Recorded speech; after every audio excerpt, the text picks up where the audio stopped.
Recording in progress.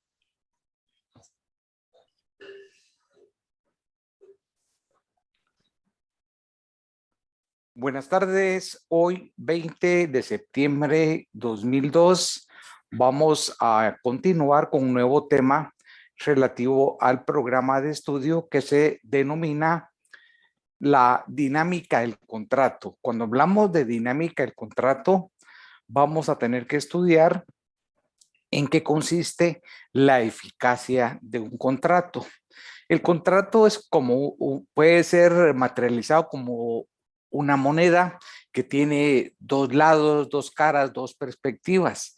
En cuanto a la eficacia que vamos a explicar hoy, son los efectos que produce un contrato y que vincula a las partes que lo celebraron. Es decir, el contrato va a tener una eficacia directa, va a surtir los efectos únicamente a las partes que lo celebraron, y esto se llama el principio de relatividad del contrato, a diferencia de lo que vamos a ver en futuras clases, la ineficacia.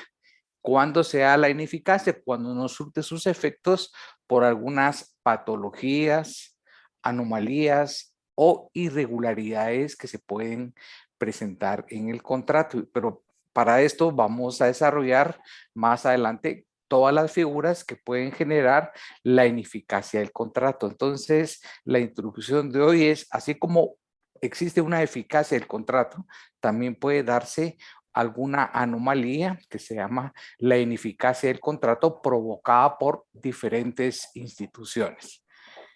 Ya ubicados en la eficacia del contrato, ¿qué implica esto? Que la manifestación de voluntad de este contrato va a surtir efectos propios únicamente a las partes que lo celebraron.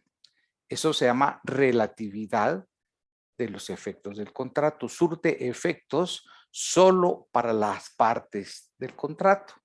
Y ahí también nos obliga a estudiar qué es un tercero en un contrato. Evidentemente, si hablamos de la eficacia del contrato, va destinado únicamente a las partes que lo han suscrito, a las partes que lo celebraron, no así un tercero.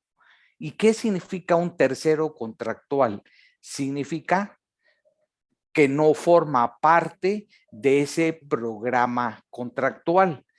Si alguien no participó en la celebración de un contrato, no es parte, y al no ser parte es catalogado, es denominado como un tercero.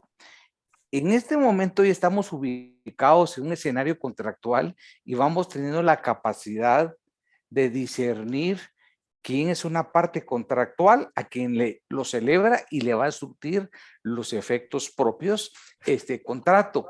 De igual forma, ya sabemos quién va a ser tercero que no surte los efectos en atención al principio que citamos denominado relatividad del contrato. Y en esa manifestación de la eficacia del contrato entre las partes. Disculpe, solo bajar un poquito de volumen aquí a la clase. En cuanto a la eficacia del contrato entre las partes, llamada la relatividad, tiene una vinculación estrecha con el artículo 1534 del Código Civil. Diana Ortiz, ¿ya ingresó a clase? Diana Ortiz.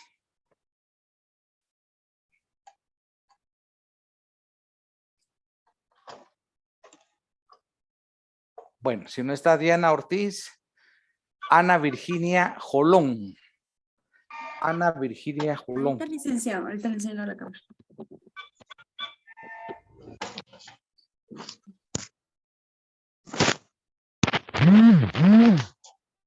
Licenciado.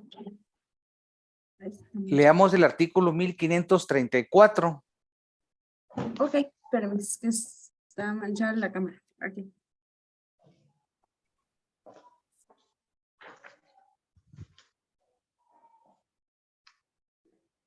¿1534, verdad?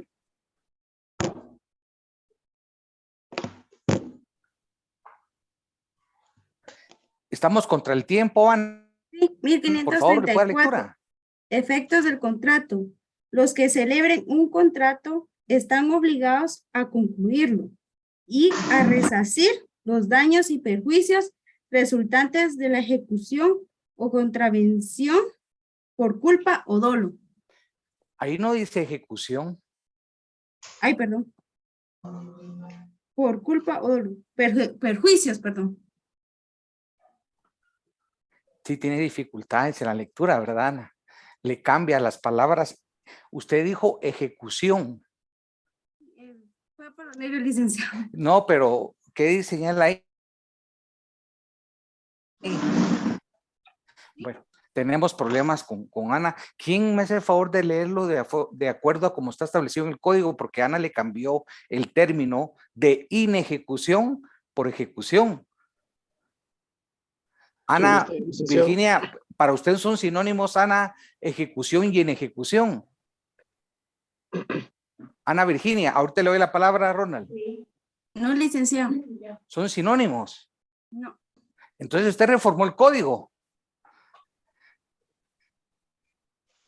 Ronald, no sé si le puede explicar a Ana lo importante de cambiar el concepto inejecución por ejecución.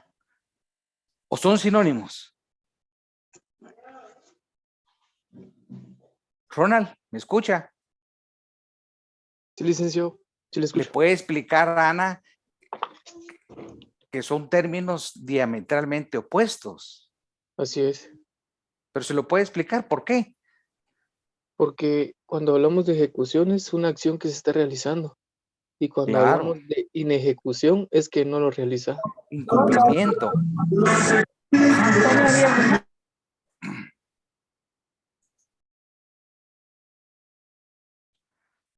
No sé, tal vez no me logro explicar, Ana. Son dos términos diametralmente opuestos. Alan Cosío, Ana puede leer lo que escribió ahí, Alan. Pero no lo vaya a cambiar lo que él escribió, ¿verdad? Léalo como está ahí escrito. No, su micrófono, Ana, lo debe conectar. Son antónimos. ¿Y qué significa eso? ¿Qué es un antónimo? Son diferentes. No se le escucha. Son diferentes. ¿Diferentes qué? Que no son sinónimos, son diferentes términos. Lea lo que dice Maite. Son contraídos. Contrarios, perdón. Perdón. Son contrarios, perdón.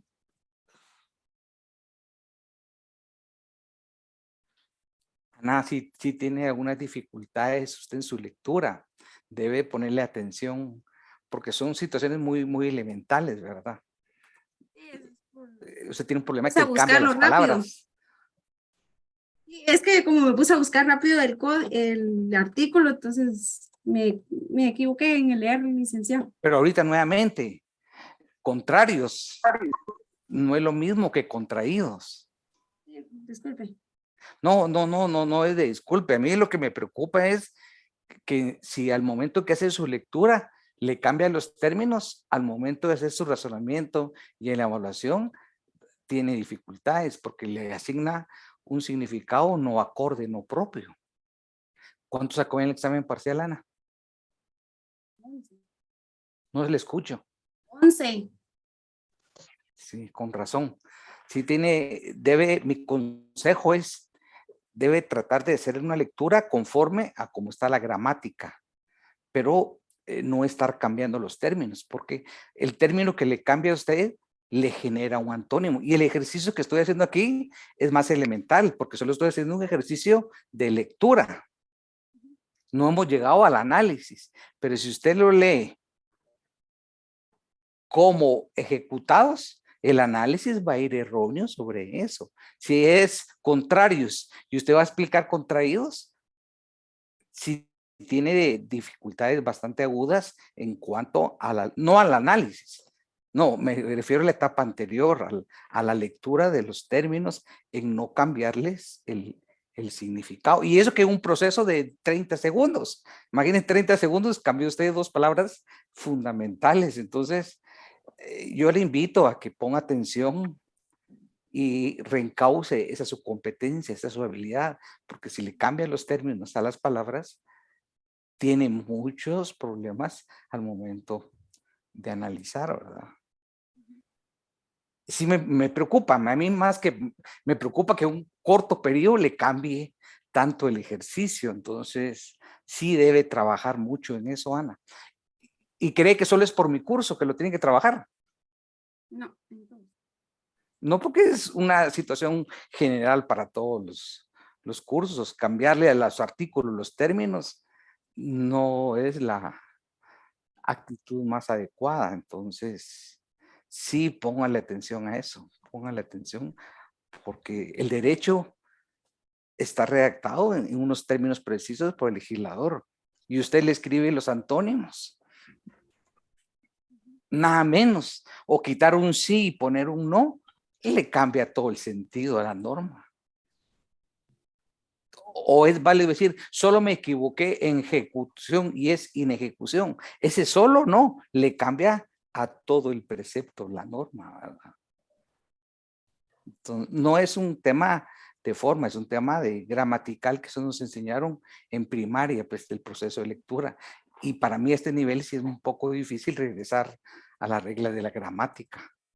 Tendría que ser un proceso muy agudo de cómo leer. Es decir, ya no es en la universidad donde tenemos que aprender a leer, ¿no? Que es en la primaria, leer de una forma correcta, ¿verdad? Y ahorita que ponemos contrarios, es decir, contraídos. Entonces, aquí lo que estoy demostrando es que este proceso educativo no es solo que me escuchen a mí, porque mire, ahorita que la escuchamos, me dejó, hasta se me olvidó lo que iba a hablar. No es por leerlo rápido que No, la justificación es como que llegue a la audiencia con un juez, mire, fíjese que solo le cambié todos los términos porque estoy nerviosa. ¿Será un argumento válido ese? No, sí es cierto, licenciado. Uno tiene que fijarse. Sí, pero no es una competencia, no de un quinto semestre. Es propio de hace muchos años. Entonces, si yo no doy esos espacios, que no estoy haciendo análisis que entren a profundidades, es lo más básico, solo ponerlos a leer. ¿Y cuántos minutos llevamos aquí por esto en perjuicio del tiempo de sus compañeros, ¿verdad? Pero sí, mi obligación como formador es decirle, mire, Ana, póngale atención a, no por civil. Cualquier carrera que estudie, primero tienen que tener las reglas estipuladas de cómo leer, puntos, comas, etcétera. Y veo que no solo es el caso suyo, ¿verdad? Es muy recurrente. Al momento de ponerlas a lectura, cambiar términos, yo no tengo la capacidad de pensar qué elemento utilizar a estas alturas para hacer estos ejercicios, ¿verdad? Quizá usted debe poner una persona y usted empezar a leer y esa persona está leyendo el código para hacer los ejercicios y que la persona le va indicando si usted hace cambio de conceptos. Porque solo con otra persona puede decirle si usted lo está haciendo bien o no. Ponerse con un familiar suyo o un hermanito suyo que esté en quinto primaria, lee y usted le dice, mira, verifícame que no vaya cambiando los términos y eso le va a servir. Él va a decir si está cambiando esto, etcétera. Y eso tiene lo que le estoy hablando tiene un nombre, que usted lo va a investigar. ¿Cómo se llama esa actividad de cambiarle el nombre? Usted lo va a buscar, ahí va a entrar a Google y ahí va a ubicar ese término. Es decir, si es de poner la atención. Y no es decir, porque entré rápido. No, no es eso. En un lapso corto ya había cambiado el otro término. Y si seguimos en el ejercicio, van a ver mucho más. Entonces, sí es una alerta. Es una alerta y mi recomendación es trabaje en ese tema. Trabájelo. Pero si lo olvida, en el segundo parcial, cuando haga el cambio de términos, ya se imagina cuánto va a salir, ¿verdad? El resultado. Porque describe los antónimos. O quita el sí y le pone el no.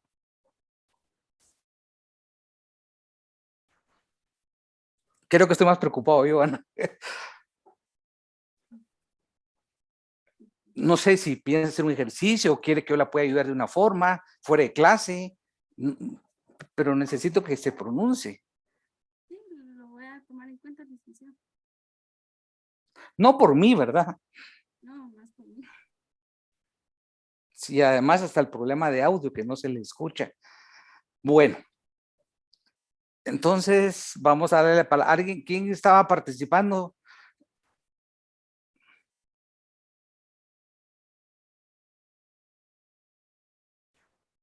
Vamos, Adán. Adán, conectemos cámara y micrófono. Sí, cabal, ya estamos. ¿Me mira? ¿Se Sí, escucha? quiero que volvás a explicar a tus compañeros, Adán, si ese requerimiento del profesor de leer lo que está plasmado en la ley de acuerdo a cómo está gramaticalmente, ¿es lo correcto o es porque el profesor es muy exigente y nosotros tenemos la libertad de cambiarle, no al Código Civil, al Código Penal, los antónimos? O sea, conclusión, es que el profesor es demasiado exigente, cuadrado, o nosotros tenemos la libertad y discreción de cambiar los términos.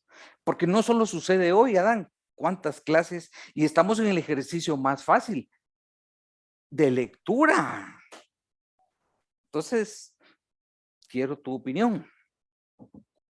Ahí sí que creo que ¿Qué recomendás? la lectura, básicamente. Yo creo que uno aprende a leer conforme más lee, valga la redundancia, ¿verdad? Entonces, Haciendo el ejercicio. exactamente.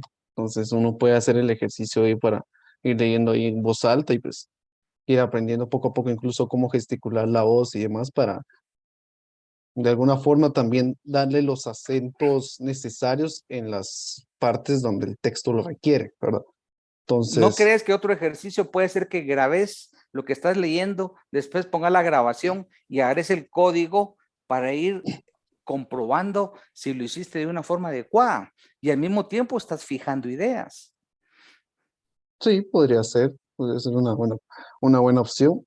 Igual creo que todos como que tienen métodos de estudio distintos, a algunos no les hará falta Pero lo que eso. sí no podemos hacer es cambiar ejecución por inejecución. No podemos Ujú. cambiar, decir sí haría por no haría. No podemos cambiar contrarios por contraídos. ¿Por Pierde qué? todo el sentido de la norma.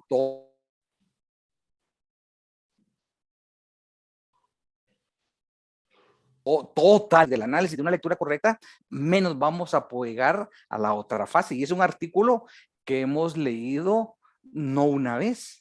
Esa norma, si te acuerdas, la hemos explicado en cada una de sus premisas en muchas ocasiones. Pero hoy, como estamos hablando de la eficacia, Ujú. entonces es necesario que volvamos a retrotraer el contenido de la norma. Te escuchamos y después, Adán, vas a hacer el proceso no fácil. El fácil es el de leer, pero ya vi que no es tan fácil para algunos. Entonces, posteriormente, vamos a entrar a la etapa de análisis, pero desde una lectura pulcra, correcta, objetiva y de acuerdo a lo que está en el código, sin cambiar. Te Me escucho. parece. Artículo 1534, ¿verdad? Que es el que estamos leyendo el Correcto. texto. Efectos del contrato. Los que celebren un contrato están obligados a concluirlo y a resarcir los daños y perjuicios resultantes de la inejecución o contravención por culpa o dolo. Bueno, te voy a ir indicando las premisas, Adán, para que ambos vayamos construyendo el análisis. Primero, los que celebren un contrato están obligados a concluirlo. ¿Qué significa eso? Esa es la primera premisa. ¿Qué significa? Lo que hablábamos en otras clases de lo de, ¿cómo era este? Lo pactado está para cumplirse, que es lo del Correcto, artículo correcto. 1519, si no estoy mal, ¿verdad? Perfecto, el contrato de Ajá. ley entre las partes, el principio pacta sunt servanda. Es Pacta sunt correcto lo que servanda. dices.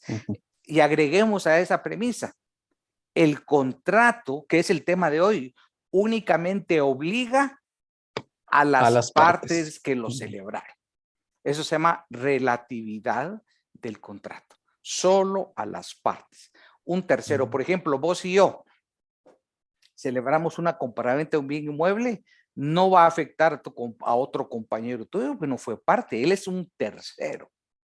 Es decir, quienes están obligados, hay una gama de derechos y obligaciones que emanan de ese acuerdo contractual, de ese programa contractual, que solo nos atañe a ambos. Eso se llama relatividad del contrato, la eficacia del contrato. Sigamos. Están obligados a concluirlo y a resarcir los daños y perjuicios resultantes de la inejecución o contravención. Para Por ellos, sí. culpa o por dolo. Perfecto. Te hago una pregunta a la inversa, al contrario. Si ambas partes cumplen el contrato, cumple con sus reglas contractuales, hay obligación de indemnizar daños y perjuicios. No, porque no hay daños y perjuicios. ¿Cuál es el presupuesto para el pago, aparte de la prueba? Pero hay un presupuesto, un requisito esencial para poder exigir a la otra parte el pago de daños y perjuicios. ¿Cuál es ese requisito, ese presupuesto? Aparte de probarlo, aparte de la carga de la prueba. Ahí sí que creo, yo hago énfasis en el No lo creo. dice la norma, no lo dice, pero si aplicas tu sentido común y tu lógica, vas a obtener la respuesta. Es que haya sido pactado dentro del contrato, básicamente. Pensaría yo.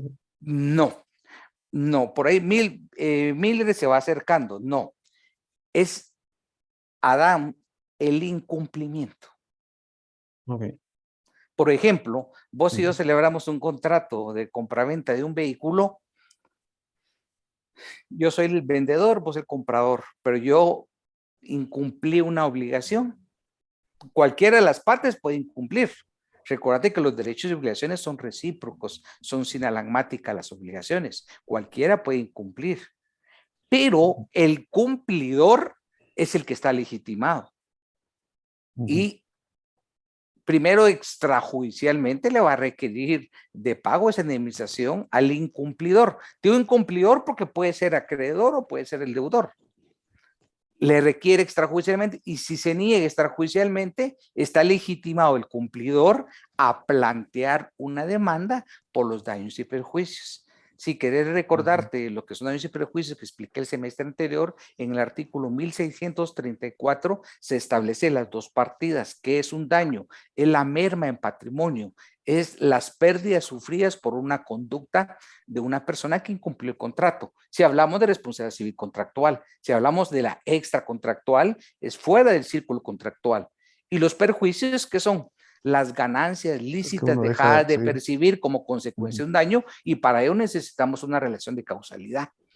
En ese sentido, la norma no lo señala, pero para que a esa indemnización y perjuicios, aparte de la prueba, se requiere la legitimación y lo más importante, un incumplimiento. Incumplimiento yo creo que no se es debe el demostrar. artículo 1654, es otro. Así es que aquí el 1534 te establece ese principio de eficacia, pero si ya queremos ir a estudiar el proceso de indemnización, lees el 1534, 1535, el 1645, que también te dice que todo daño se debe indemnizar. En ese sentido, no es lo mismo daño y perjuicio, pero vuelvo a repetirlo por tercera vez, tiene que haber incumplimiento. A eso se refiere la norma. En conclusión, esta norma establece el principio de eficacia del contrato. La relatividad, los derechos y obligaciones están sujetos única y exclusivamente a las personas que emitieron su voluntad, su autonomía de la voluntad en este acto jurídico. Terceras personas, no hay eficacia y no quedan vinculados al proceso. ¿Alguna pregunta, Adán? Ninguna, licenciado, todo ¿Te claro. quedó claro? Bueno, gracias por tu participación. Vamos a los distintos tipos de eficacia, que son 5, que los cito, y aparte hay una nota de pie de página. La primera es la eficacia constitutiva. ¿A qué se refiere la eficacia constitutiva? A través de la manifestación de la voluntad de las dos partes, se perfecciona el contrato. Y al momento de perfeccionarte el contrato, nace a la vida jurídica. Eso significa que se constituyó una relación jurídica, hubo un vínculo contractual entre dos partes. Recuérdense que trabajamos lo que es la oferta y la aceptación. Desde que se acepta, el contrato se viene a perfeccionar. Y desde el momento que se perfecciona el contrato, nace a la vida jurídica ese acto jurídico denominado contrato. Aquí surte el efecto de la eficacia constitutiva, la primera categoría. La segunda, puede darse una eficacia modificativa. Martina, por favor, conectemos su cámara. Con Martina vamos a dialogar sobre lo que es la eficacia modificativa. Son 5 tipos de eficacia que voy a explicar. Mientras Martina conecta su cámara, ¿cuáles son las 5? La eficacia constitutiva, la modificativa, la preceptiva, la declarativa y la extintiva. Vamos a explicar una por una. Ya desarrollamos la constitutiva. La segunda, la modificativa. Se la voy a leer y Martina nos la explica. ¿Cuándo se da la eficacia modificativa? Mediante esta eficacia se produce una variación, un cambio, una modificación en la relación jurídica existente, una modificación en el contrato. Hay muchos ejemplos, entonces yo quisiera que me diera Martina un ejemplo de la eficacia modificativa. Buenas tardes, doctor. En el ejemplo que usted nos proporcionó en el libro, dice que se da en aquellos casos de emplazamiento en el vencimiento de una deuda. ¿Correcto? Reducción en la cuantía de la misma. Esa es otra opción. Muy bien, Esa es la agarremos el segunda, ejemplo. ese es lo ¿Qué que- quiere decir eso, Martina, de aplazamiento en el vencimiento de una deuda? Hablando desde la eficacia modificativa. Por ejemplo, usted y yo celebramos un contrato de mutuo, un contrato de préstamo. Usted es la acreedora y yo la deudora. Usted me prestó 1,000,000 de quetzales, sin perjuicio de señalar las garantías. Usted me lo prestó hasta de una forma benévola, me fijó intereses más bajos que la tasa bancaria. Y ese contrato que celebramos, usted y yo, lo celebramos por 10 años. Sin embargo, los 10 años están por vencer en un mes. Entonces ahí quiero que me explique ese, bajo el caso que le señalé, el ejemplo de esa eficacia modificativa, porque yo le voy a hacer una petición como deudor en el ejemplo que usted puso. Le voy a solicitar el aplazamiento del vencimiento de una deuda. Si usted está de acuerdo, porque aquí no lo señalo, pero si quiere anote, y por favor todos anoten, 1578, repito, 1578, el Código Civil establece la modificación del contrato. ¿Y cómo se debe realizar? Primero tiene que haber un acuerdo de las partes, porque los contratos son para cumplirlos. Y si lo vamos a modificar, tiene que haber esa eficacia modificativa. Y en función de que yo lo voy a modificar, tiene que haber acuerdo acreedor y deudor. De lo contrario, ni hablemos de modificación. Y el 1578 dice que adicionalmente al consentimiento, en el caso con Martina, como hubo una garantía hipotecaria de un inmueble, ese mutuo y ese plazo los celebramos en escritura pública, porque Martina se quería...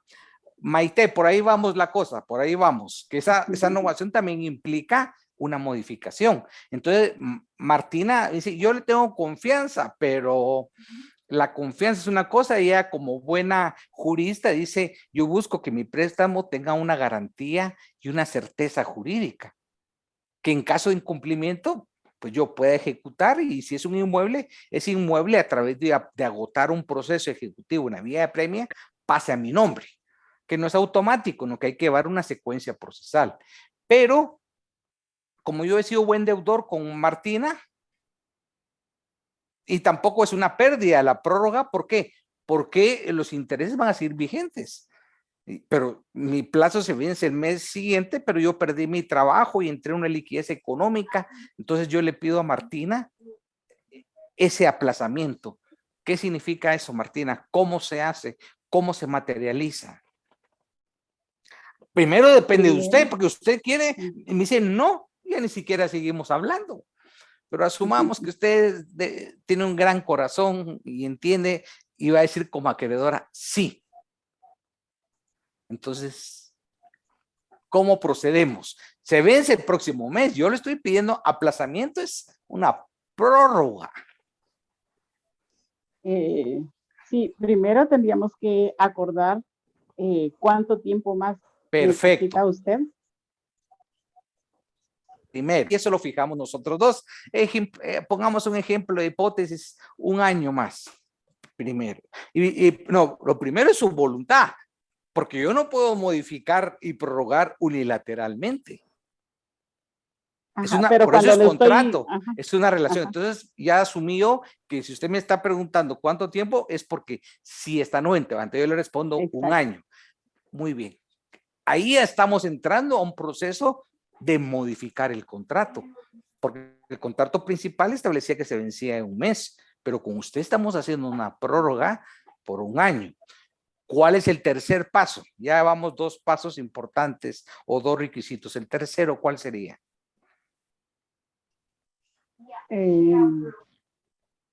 Realizar un nuevo contrato. Exactamente, exactamente, muy bien, porque de palabra no es suficiente. Tomemos en cuenta que está inscrito en el registro. Y si no lo celebramos ese contrato, ¿cómo va a tener conocimiento el registro en caso de que hubiera un futuro incumplimiento en 1 año? Vamos bien.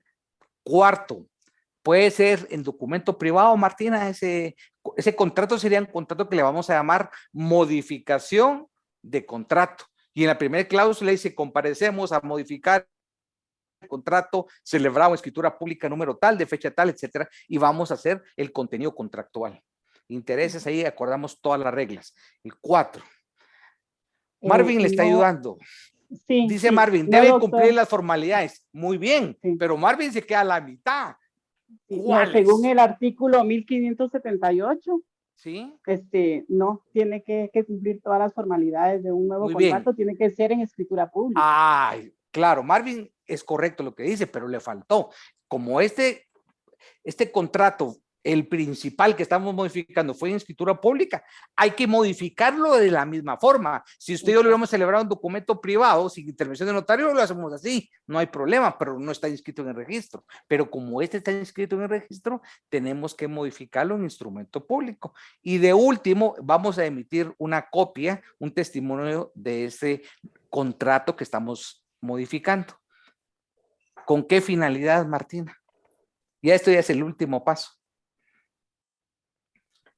¿Con qué finalidad vamos a emitir la copia? Sí, que se llama testimonio. ¿Para qué? ¿Por qué? Bueno, emitimos una copia porque no podemos dar el documento original. Correcto, porque ese porque se queda en protocolo. Pero ese testimonio, esa copia, ¿será que basta con quedarse? Alan le está ayudando ahí, mire, puede leer. ¿Será que basta con que las partes pueden tener su copia, por supuesto, pero fundamentalmente es para llevarlo a dónde, Martín? Al registro ¿De dónde? De protocolos, creo que es. No, registro de la propiedad inmueble. A protocolo lo que se manda es un testimonio que se llama testimonio especial, pero no de esta escritura, de todas las que autorice el notario, de todas. Ya. Al archivo protocolo sí enviamos una copia, pero de todas. Se llama testimonio especial. Este testimonio al registro de la propiedad, ¿para qué? Para que se inscriba y el contrato que modifique el plazo. Aquí lo que entramos a modificar no fue intereses, no fue el monto, el préstamo, porque usted no me está prestando más dinero. Podía ser también, podía ser otra situación, pero nosotros nos fuimos solo por el tema del plazo y se inscribe para determinar cómo evoluciona el contrato. Entonces, todo este gran ejemplo para demostrar la eficacia modificativa.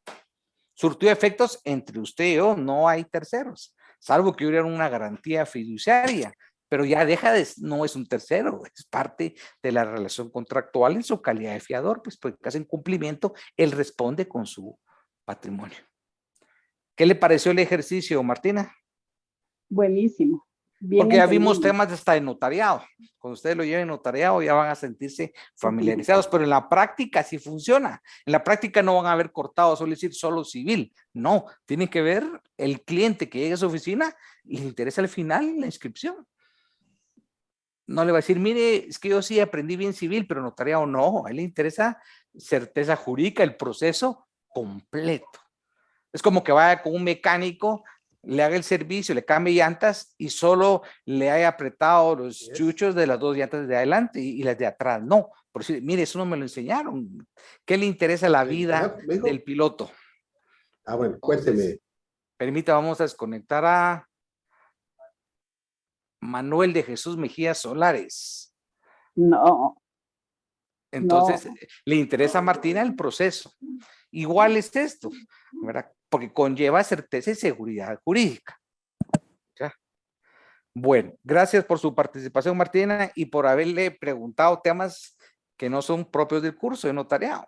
Pero como usted va a ejercer el notariado, usted lo toma con el lado positivo, es decir, eso me sirve como herramienta al momento de que voy a ejercer la profesión. Y nunca se le va a olvidar, si está inscrito en registro, esa situación.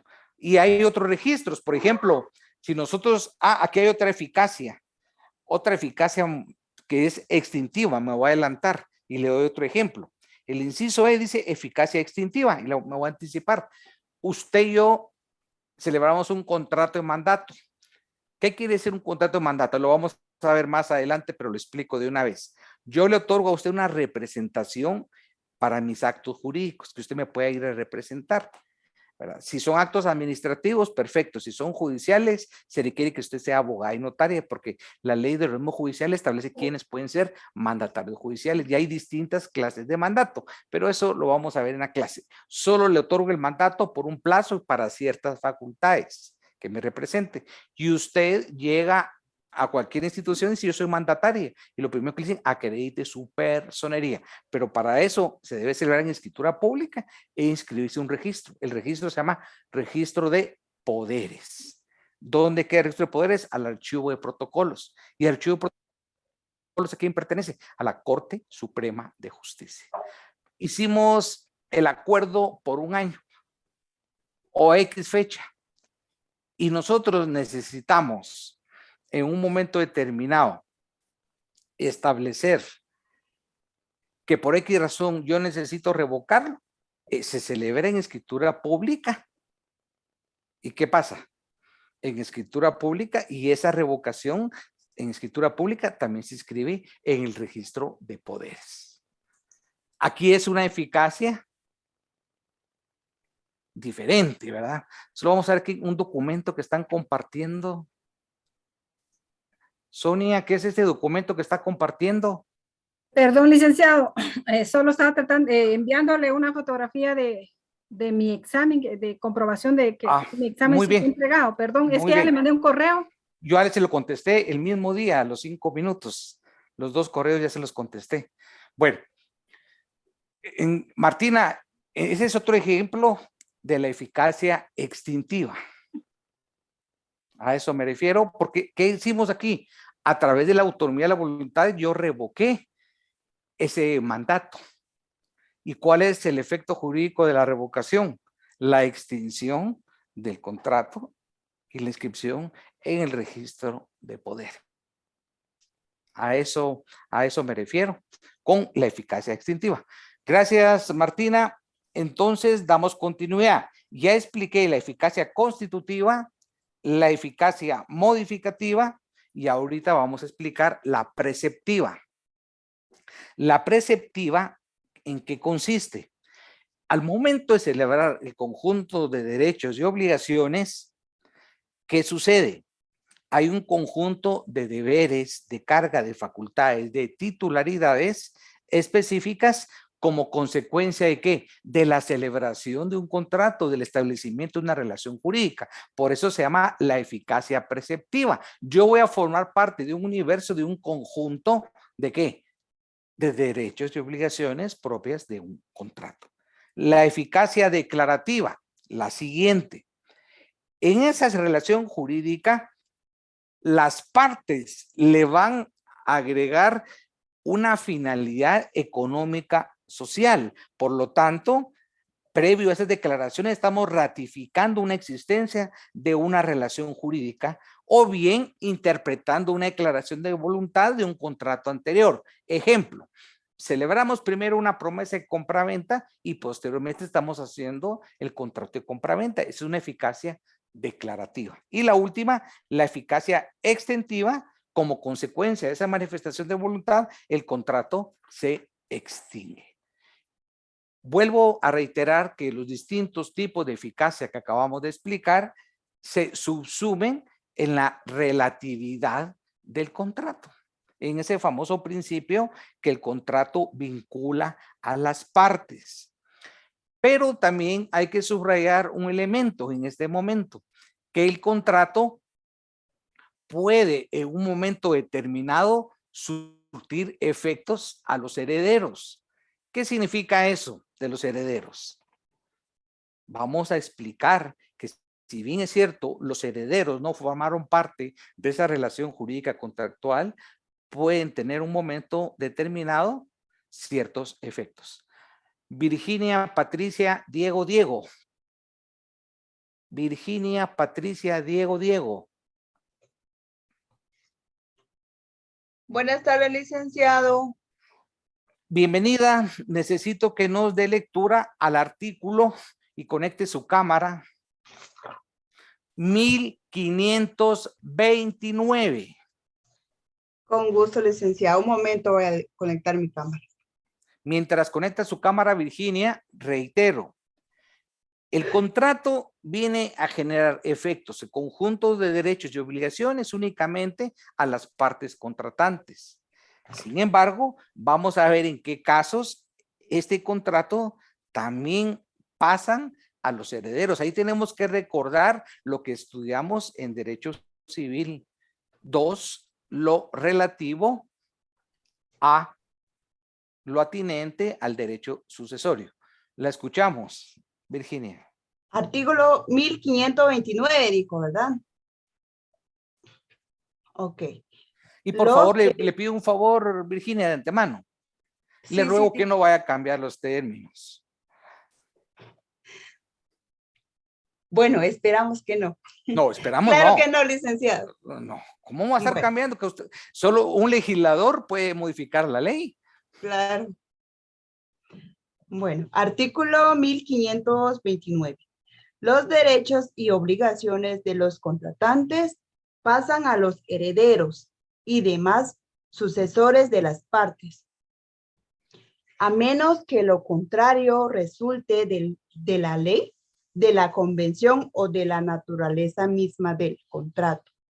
Muy bien, gracias por su lectura. Fue una lectura fiel. ¿Qué quiere decir fiel? De conformidad con el texto gramatical. Esa es una lectura. Nosotros no podemos estar cambiando sentidos. Bueno, gracias, Virginia. Explico el 1529. Los derechos y obligaciones, ya puede conectarse si quiere, Virginia. Los derechos y obligaciones de las partes pasan a los herederos, pero para que pasen a los herederos hay un requisito que no lo dice la norma, pero es por lógica, es por lógica. Susane Paz, así dice el nombre literalmente, Susane Paz. No lo dice la norma, pero ahorita vamos a establecer cuál es el presupuesto esencial. Los derechos y obligaciones de los contratantes pasan a los herederos y demás sucesores de las partes. Pero vamos a tener un diálogo con Susana, si es que está. Surya Lorenti. No está Surya Lorenti.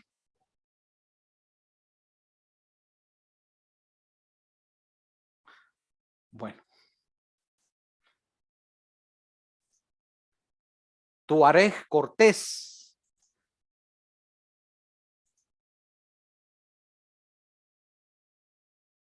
Tuareg Cortés.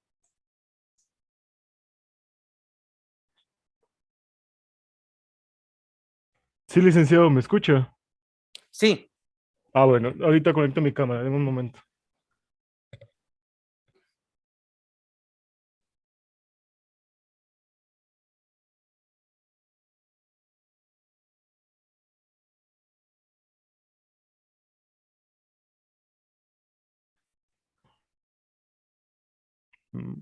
Ahí estamos. volvamos a leer la norma para que posteriormente la podamos discutir. Claro, licenciado. Solo que... Aquí está.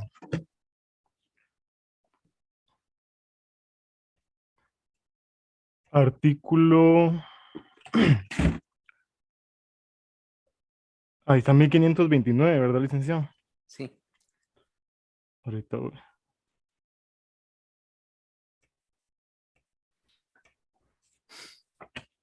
Dice, artículo 1529.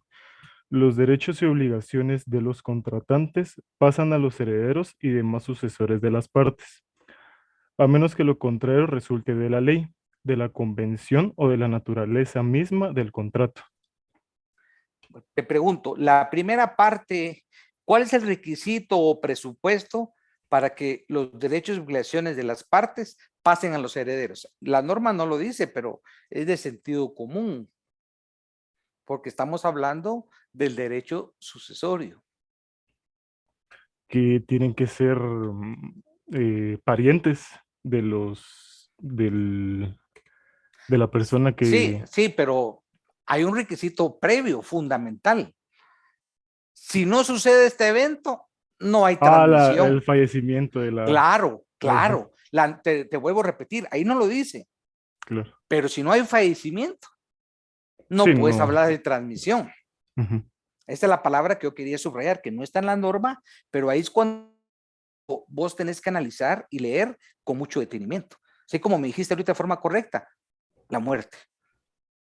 Pero no lo tiene la norma. Entonces, eso te exige un análisis crítico de todas las normas.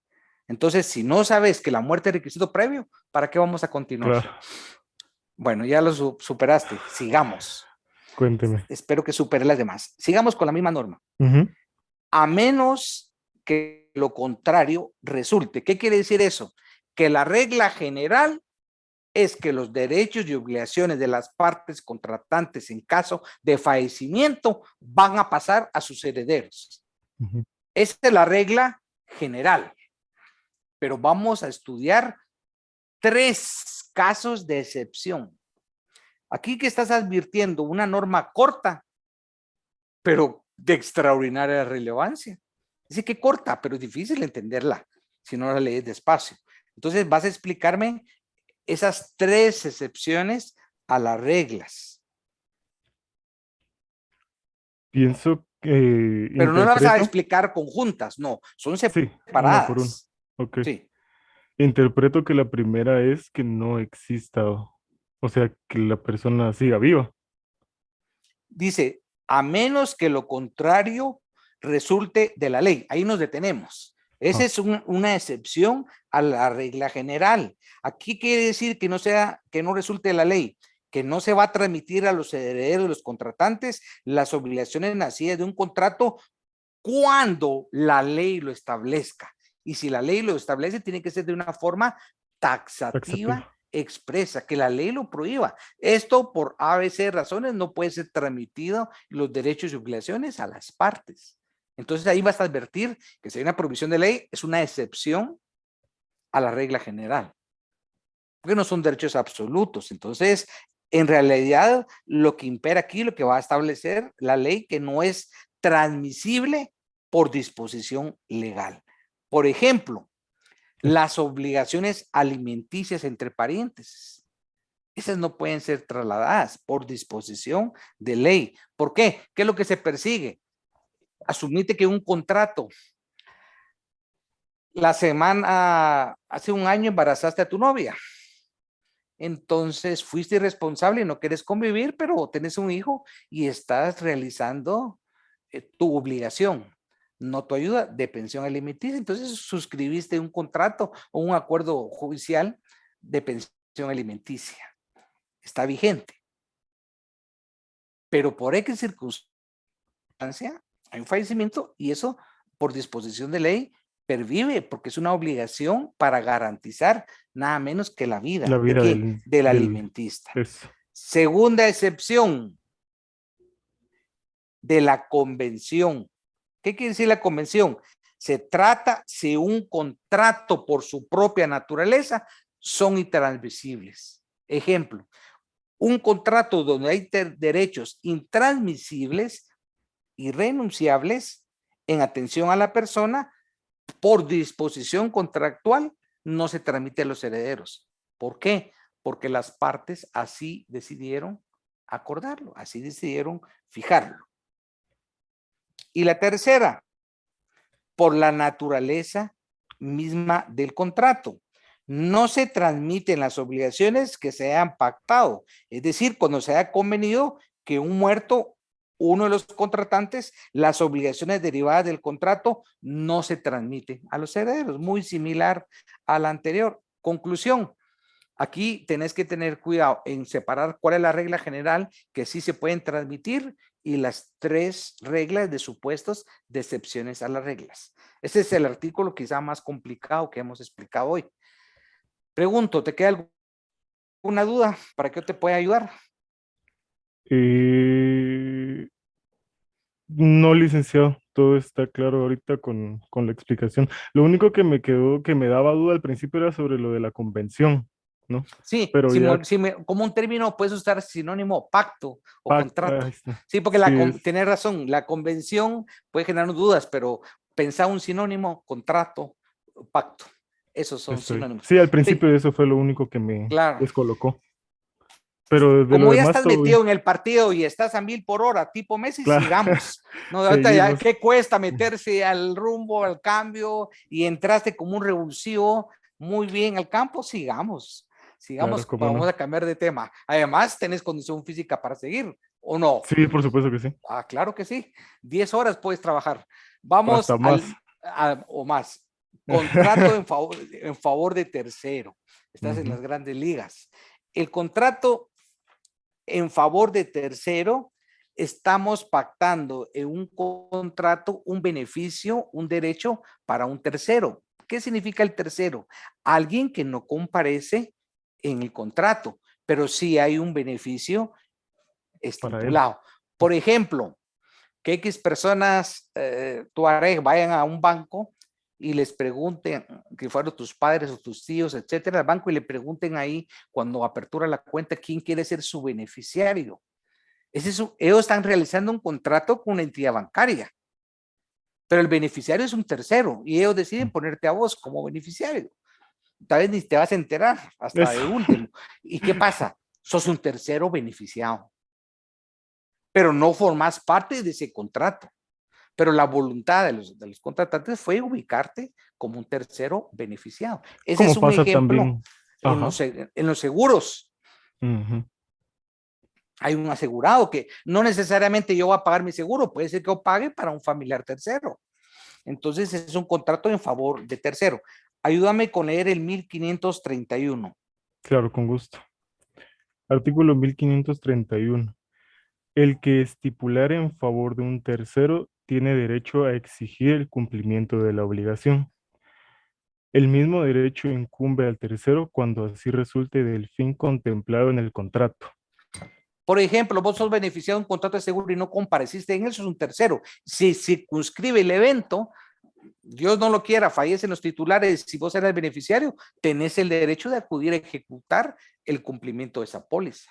En el ejemplo del banco, tenés a través de ese proceso sucesorio que te exige el banco, tenés derecho a decir, mire, yo era un tercero, un beneficiado, ahí está el formulario que firmaron las personas al momento de la apertura de un banco.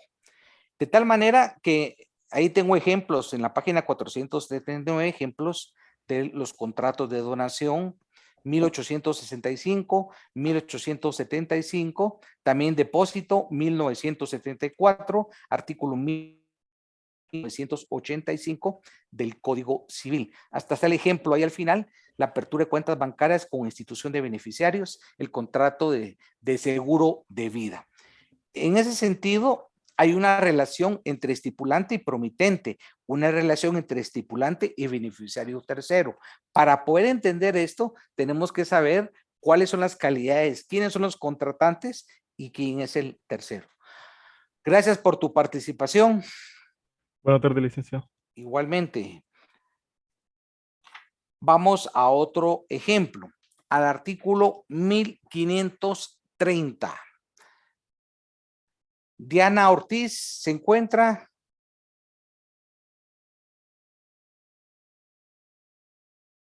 Sebastián Pichía.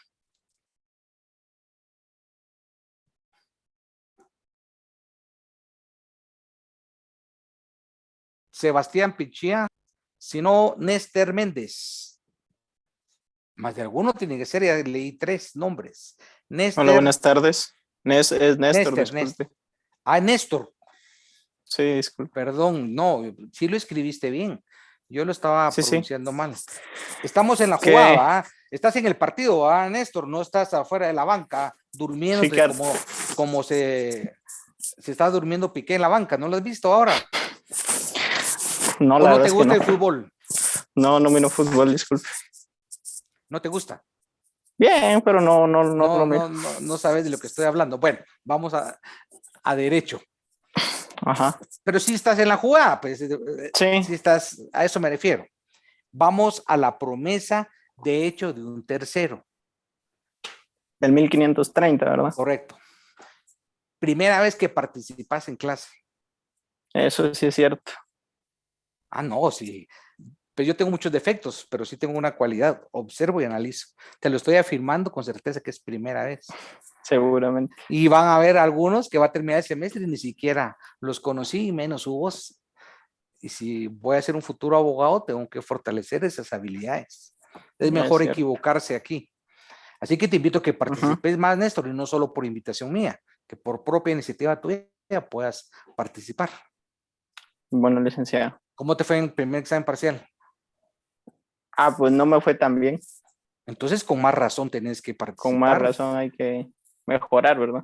¿No crees que cuando hay un tema de duda, en una pregunta, etcétera, el profesor también es un humano y ubica a todos los que participan y a los que no conocen? Y que eso pueda ser una sana crítica en la calificación.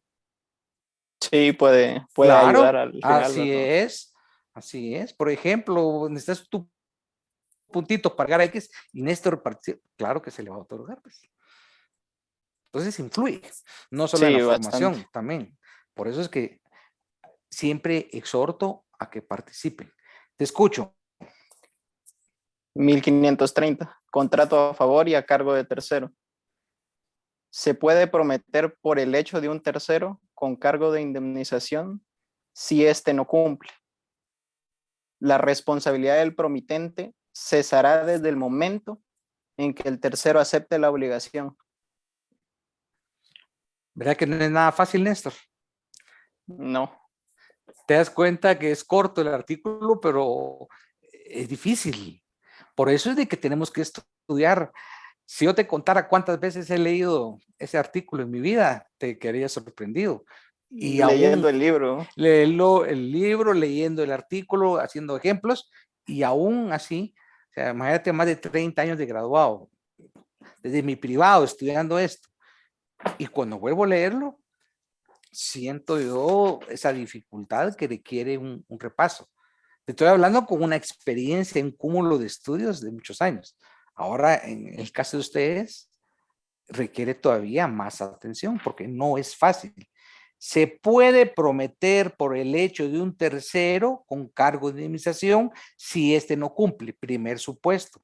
Y el segundo, la responsabilidad del promitente cesará desde el momento en que el tercero acepte la obligación. ¿Cuál es el requisito aquí para poder entender el contenido de la norma? Primero, saber en qué consiste la promesa. Segundo, ¿quién es un tercero? Tenés que hacer, cuando estés estudiando en tu casa, agarrar un diagrama para esta norma y te va a servir para otras normas.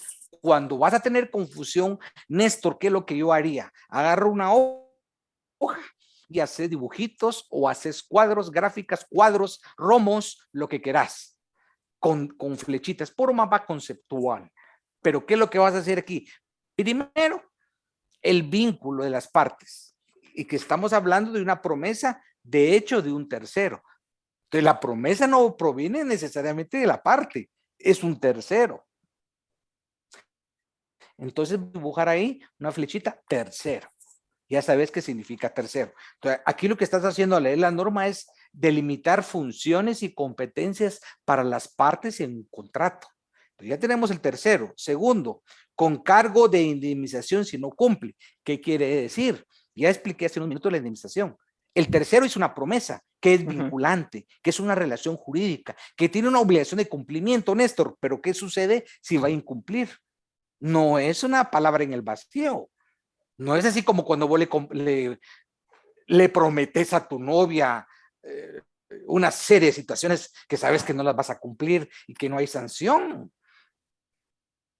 Solo las hiciste para cumplir tu objetivo. O sea, no. que el tercero con incumplimiento ya es... Así es, el tema es serio, es contractual. ¿Por qué te la puse el seriedad ejemplo de no se llama que eso. vos a tu novia le ofreces cielos, tierra y mar? Le ofreces bajarle la luna, las estrellas, no vas a cumplir nada. No es, disculpen, no es eso que hablaba usted en la expresión tácita del principio de seriedad, ¿no? Sí, eso, claro, y ese principio de seriedad, Néstor, y de responsabilidad contractual. Vos ya prometiste un contrato y adquiriste una obligación de un cumplimiento de una conducta futura. Por eso es la promesa de hecho futuro. ¿Y qué vas a hacer? Cumplir la promesa de ese contrato de tercero. Y si no, el derecho te impone una sanción. Y la sanción es la indemnización si no cumplís. Sigamos. La responsabilidad del promitente, ¿quién es el promitente? Quien está prometiendo, va a terminar cuando en el tercero acepte la obligación. Ahí terminó el contrato. Y todavía te voy a reforzar las características de ese artículo que están en la página 486. Son 3 características, las voy a reforzar. El promitente que promete debe actuar por sí mismo, en su nombre propio, por su cuenta y riesgo. Es decir, no se está arrogando frente al promisorio representación alguna. Entonces, en ese tu dibujito que vas a hacer, ya tenés 3 elementos que vas a dibujar con sus funciones. Si no los confundís. El tercero, promitente, promisorio. Va, entonces ahí vas haciendo tu dibujo. Te das cuenta que los términos que yo uso no están en el artículo. El promisorio, disculpe, ¿a qué se refería? A quien se lo estaba prometiendo. ¿Sí? Y entonces, gracias. ¿Qué vas a hacer ahí en tus dibujitos? El cuadrito y a la par, en una línea, explicar su función. ¿Quién es, pues? ¿Y qué te va a permitir eso, Néstor? Entender esa relación, ese entramado de contrato que no es común. De tal manera que el promisorio no puede arrogarse frente al promisorio una representación alguna de tercero. El promitente está actuando a título personal. Esa es primera regla. Segunda explicación. La prestación propia del promitente debe configurarse como una obligación de resultados y no de medios. ¿Qué significa eso? Que solo hay cumplimiento de la prestación si hay un resultado. Si no hay un resultado, hay incumplimiento. Que está y eso sirve para calificar la responsabilidad. Sí, a que haya un resultado. Una acción puntual, verificable. Si no hay incumplimiento, ¿para qué sirve eso determinar? Para ver si hay responsabilidad civil o no lo hay. Y el tercero, los casos de promesa del hecho ajeno o de un tercero, allá está otro nombre, le ubicás, mira, promesa de hecho ajeno o de un tercero. Son contratos de carácter oneroso. En otras palabras, no pueden ser gratuitos. ¿Quién pone el precio? El promitente, a su gestión o a la intermediación, con independencia del marco de derechos y obligaciones previsto para eventuales relaciones. Todo lo que hicimos para explicar 3 líneas del 1530. Entonces, también la exposición de motivos te puede ayudar. No trae esa explicación que yo di, pero solo como antecedente. Entonces, esta es una muestra que el derecho se aprende leyendo y pensando. No hay otra forma, no hay fórmulas mágicas, ¿verdad? Menos decir, yo me puse nervioso y por eso no lo entendí. Ujú. ¿Será un argumento válido eso? No, conforme a la práctica de participar, Claro, y eso conforme va. el estudio y la práctica, pero ya no puede estar argumentando el nerviosismo para dar respuestas erróneas o viciar. El día de mañana es un proceso mal asesorado, dice, "Mire, ¿por qué me puse nervioso?" Entonces, si hay una situación de falta de preparación en ese sentido, no asumís un compromiso profesional con tu cliente. ¿Por qué? Porque te va a demandar por daños y perjuicios, por negligencia, por falta de conocimiento de la ley, por una defensa defectuosa y sin perjuicio que te puede llevar a un tribunal de honor. O sea, el ejercicio de la profesión implica fiscalización, implica responsabilidades. Y el primero es conocer el derecho, que no es memorizar, no es memorizar. Así que te dejé una reflexión importante, no para civil, para toda tu formación, que cuando seas abogado y notario te vas a recordar lo que yo te estoy diciendo, que el ejercicio conlleva responsabilidad. Como notario, fácilmente puedes terminar preso. Fácilmente. Ahí están todas las cárceles con un buen porcentaje de notarios. Por ejercicio notarial. Distinto es el ejercicio. No vamos a mezclar el ejercicio de abogacía, de notariado y de licenciado. Cuando todos ustedes dicen licenciado, debemos de analizar que al final todos somos licenciados. ¿Sabes por qué, Néstor? Vos tenés licencia de conducir, ¿va? Sí. Vaya. No lo habías pensado. Soy licenciado. Con la licencia, ¿no? Sí, pero ¿cómo se le denomina si sos titular de una licencia? Estás licenciado. En este caso, para conducir. O sea, ser licenciado no tiene ningún mérito, pues. ¿Ya lo pensaste? Le quería preguntar una duda, fíjese que me surgió cuando estaba leyendo Dime. la la modificación. La modificación, pero Sí. es justo con la expresión tácita que dio un ejemplo en un pie de página del 1887 que habla de la prórroga, que habla de tácita reconducción, que habla de la prórroga del contrato de arrendamiento. Sí. Esa sería una modificación. Buena pregunta. Sí podría ser una modificación tácita, ¿va? Porque se está modificando el plazo. Se está prorrogando indefinidamente, pero hay un requisito. Que vos sos arrendante y yo arrendatario. Yo, exactamente, y te felicito por tu observación y tu ejemplo. Entonces no entiendo yo cómo te ha ido mal si observo en el examen, si observo de tu parte un buen razonamiento. Sí, mala argumentación, supongo, mal énfasis. Pero ahorita ya no hay para ver para atrás, hay que ver con todo para adelante y no puedes bajar de 30 puntos. De 40. No, 40 es imposible. Bajar de 40 porque el examen tiene un valor máximo de 40, pero perfectamente más de 30 sí puedes sacar. Yo diría que sí. Claro que si trabajas y estudias con disciplina, haces las tareas, ese es el requisito. La suerte no existe, vamos. Bueno, ese es un ejemplo de tácita reconducción. Ya terminó el contrato y te pagué vos arrendante. La renta se tiene prorrogada por un tiempo indefinido. Fundamento 1887. Gracias, Néstor, por tu participación. Gracias, licenciado. También hay otra figura de la eficacia del contrato que se llama cesión del contrato. Eso lo estudiamos en derecho de obligaciones, ¿verdad? Que se transmiten ciertos derechos y obligaciones a través de una figura contractual. Y finalmente, hay otra institución dentro de la eficacia que se llama el subcontrato. Son los casos de subcontratación.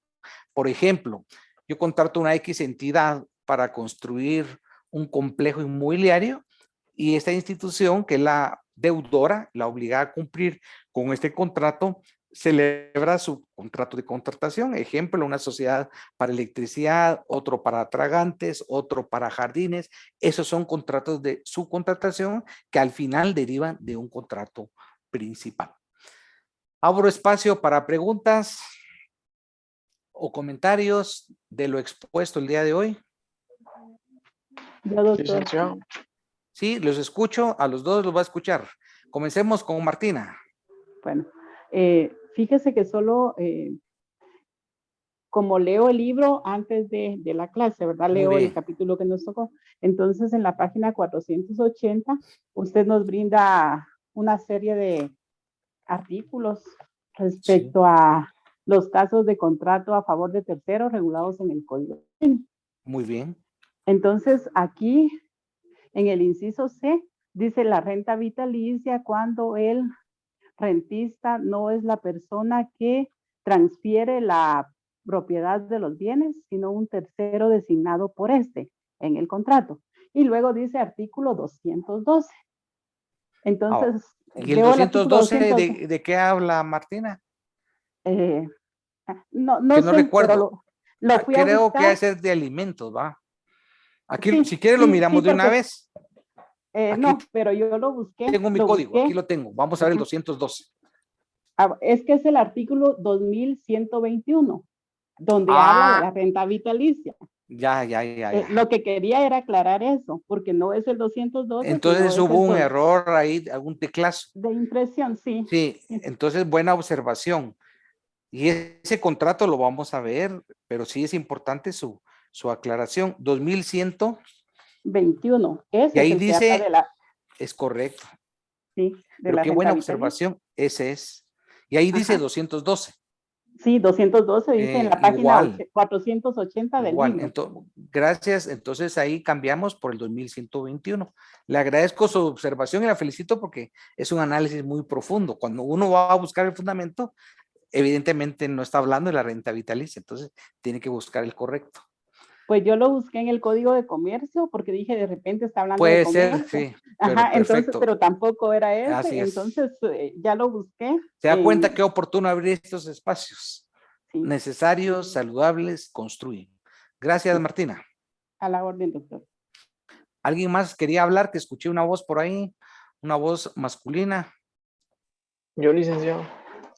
Ronald, yo no sé por qué ya no hablaste antes, si te teníamos ahí. Te empecé a preguntar otros temas y ya no hablaste, se nos cortó. Ya no, cabal. Pero Sí. qué bueno que participes. Gracias, licenciado. Doctor, yo tenía, ahí sí que tal vez me podría dar un ejemplo de la eficacia preceptiva. Excelente. ¿Me podría brindar un ejemplo? Sí, por buena favor? pregunta. Esa es la más difícil. Ronald, estás preguntando el más difícil de todas las eficacias. Si observas, Ronald, las demás eficacias, no tuviste ningún problema de comprensión. En esa eficacia es donde es más difícil, porque si ves la explicación, tiene que existir un contrato anterior. Por ejemplo, le llamamos a un contrato preparatorio, Ronald.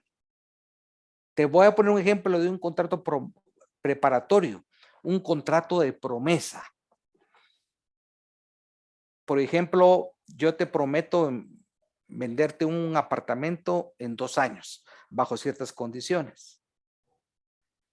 Y posteriormente, la preceptiva, ¿cuándo se va a configurar? Cuando estamos ratificando esa promesa. Pero ya no va a ser promesa el contrato futuro, va a ser un contrato de compraventa. Primero lo preparamos. Condiciones, yo te voy a vender bajo un plazo, bajo un precio, y después la compraventa la redactamos en función de los términos que pactamos en esa promesa. Y en esa compraventa es el ejemplo de esa eficacia preceptiva. Estamos ratificando un acuerdo previo. Te hago una pregunta, Ronald. ¿Crees que se puede realizar una promesa de matrimonio para después ratificarla en el matrimonio y que sea un acto preceptivo? Creo que no lo escuché bien, licenciado, que estos audífonos quedan. Sigamos hablando de la eficacia preceptiva. Ajá. La pregunta es, ¿puede ser un ejemplo de esa eficacia preceptiva el siguiente? Una promesa de matrimonio. Sí, pienso que y sí. al año se celebra el matrimonio en la cual estamos ratificando esa promesa. O sea, al año te casas, pues, hoy estás prometiendo y ese es el contrato. Y en un año es preceptiva porque estás ratificando. ¿Qué opinas? ¿Se puede realizar una promesa de matrimonio? Sí se puede. Interpretar mi silencio.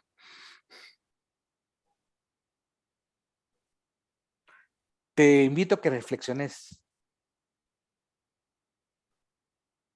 Si el matrimonio es un contrato.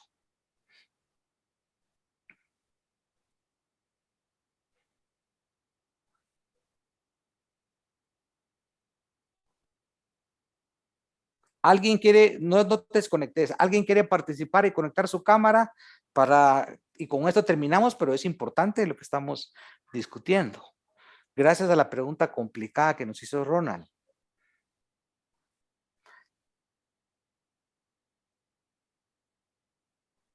Natalia Guerra, conectemos la cámara a Natalia Guerra.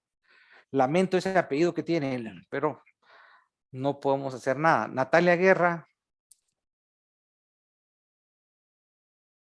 Yo creo que ya se fueron de las clases, Ronald. Solo estás vos.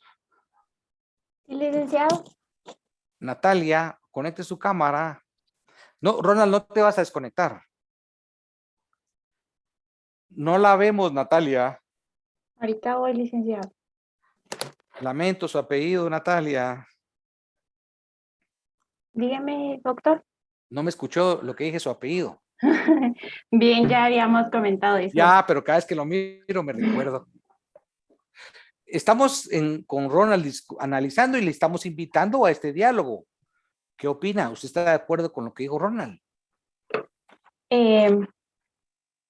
Pues la verdad, siento que el matrimonio, como dijo usted, sí es un contrato, pero siento que no implica esto de una promesa que se celebre después. No sé si estoy mal, digamos. ¿No está de acuerdo con lo que dijo Ronald? La verdad no lo escuché muy bien. Él dice que sí se puede realizar. Es que la pregunta mía fue, ¿podemos celebrar promesa para un año? Y un año al celebrar el matrimonio, ratificamos la promesa, se celebra el matrimonio y es una eficacia receptiva. Pues yo considero que no se puede porque el matrimonio no es un contrato. Bueno, Ronald, yo lo que quiero es que entre ustedes dos tengan ese diálogo. Entonces usted ya explicó su tesis. Usted dice que no se puede celebrar promesa y Ronald dice que sí. Pues entonces aquí estamos debatiendo, pero debatiendo con argumentos. Ronald, ¿qué piensa de lo que dice Natalia? Y muchas veces los argumentos son más sólidos cuando nos fundamentamos en ley. Pues sí tiene razón, licenciado, porque realmente... O sea, está cambiando de opinión, Ronald.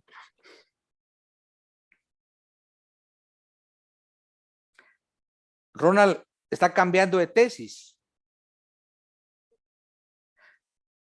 No escuchamos a Ronald. Bueno, no lo escuchamos, espero que nos escuche. Es correcto lo que enuncia Natalia. El matrimonio es un acto jurídico. No es un contrato. Por lo tanto, no podemos celebrar promesa de matrimonio. Distinto es los esponsales. ¿Qué son los esponsales, Natalia?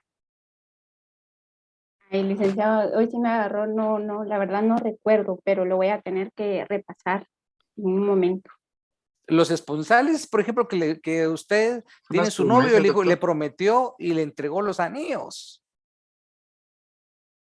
Pero, y le dijo verbalmente un año, ese no es una promesa. En un año, si no se cumple, usted no lo puede demandar para no obligación de escriturar, como en la promesa, el ejemplo que le puse yo a Ronald. Ahí si él incumple, yo sí lo puedo demandar. Se llama una obligación de ejecución, porque hay una obligación preconstituida. En el caso de no celebrarse el matrimonio, ¿qué es lo único que usted está obligado? A devolver los esponsales, ¿verdad? Pero de ahí a que ejecuten obligaciones, no. Es decir, la declaración de voluntad tiene límites. Y en eso no es como, por ejemplo, también la promesa de un testamento. Entonces, la regla general es sí, promesa, en la mayoría de contratos, no así en estos actos jurídicos que estamos celebrando. Una promesa de adopción tampoco. Es un acto jurídico tampoco. Todo surge por la eficacia, esta que estamos haciendo referencia a la ratificación de una declaración de voluntad anterior. ¿Que vincula a quién? A las partes. En la promesa, Ronald, hubo un promitente vendedor, un promitente comprador. ¿Y la compraventa entre quiénes va a ser? Promitente comprador y promitente, solo que va a ser vendedor y comprador. No vamos a emitir un tercero. Que al final desembocamos en el tema de hoy, la eficacia del contrato. O sea, el ejemplo de familia solo fue como ponerlo colateral para demostrar y recordar que es una institución del derecho de familia que no es un contrato. Que en la práctica, Ronald me puede decir, si al final es un contrato, hay capitulaciones matrimoniales, el divorcio voluntario se convierte en un negocio, en un cobro. Tienes la razón. Pero desde su finalidad y naturaleza jurídica que le establece la Constitución y el artículo 78 del Código Civil, es una institución social por disposición de ley. Pasen buena tarde y trabajamos y nos vemos el día jueves con un nuevo tema. Hasta luego. Feliz tarde, doctor. Buenas tardes. Feliz tarde, doctor. Buenas tardes. Feliz tarde, doctor. Hasta luego. Feliz tarde, doctor. Igualmente. Buenas tardes, doctor. Buenas tardes. Cuídense. Ana Rebeca, tenemos que estudiar más para el segundo parcial. Sí, doctor. Usted participa en clases. No, pero ¿por qué cree que me recordé? Porque la vi ahorita que se estaba desconectando. Usted es sí. disciplinada, entra a clases y yo estoy seguro que le va a ir mejor. La exhorto, Muchas gracias, adelante, doctor. y cualquier duda que tenga, participe, pregunte. Yo sé muy que bien. usted participa y tiene razón en lo que me escribió. Doy fe de eso, entonces tiene que mejorar muchísimo. No le acepto Sí. en el próximo examen menos de 30 puntos, Ana Rebeca. Sí, me estoy esforzando más. Y ya le demostré que sí tengo memoria, que observo y que lo Sí. identifico. ¿Está demostrado No sé, o no está demostrado? demostradísimo, doctor. Ana Aprovechando, Rebeca, dígame. aprovechando que me dio la palabra, tengo una duda. En este Dígame. tema del subcontrato también sería como un contrato accesorio, ¿verdad? Sí, ¿Sí? porque Ah, hay ok. un principal. No podía Sí. haber un subcontrato si no hay un principal. Claro. Correcto. Y es Es que sí. frecuente, esa subcontratación se da mucho Ajá. en diversos Ok. ámbitos de la construcción, por ejemplo, carreteras, etcétera. Muy frecuente. Es correcto. Bueno, Pasen gracias, buena tarde. doctor. Hasta luego. Buenas tardes. Licenciado, perdón, se perdió mi nota, disculpe, ya no la encontré. Sí, Sonia. Sí, licenciado, perdón, con la duda de Sonia, mi nota, no encontré correo, fíjese. le mandé el correo, escúcheme, le contesté el mismo día a los 5 minutos por correo. ¿Y qué procede? Perdón, se encontró la nota, ¿no? O ya no Y procede. lo contesté en Claro, ahí está en Claro las dos respuestas. Ah, bueno, lo voy a buscar, disculpe hoy. Feliz tarde.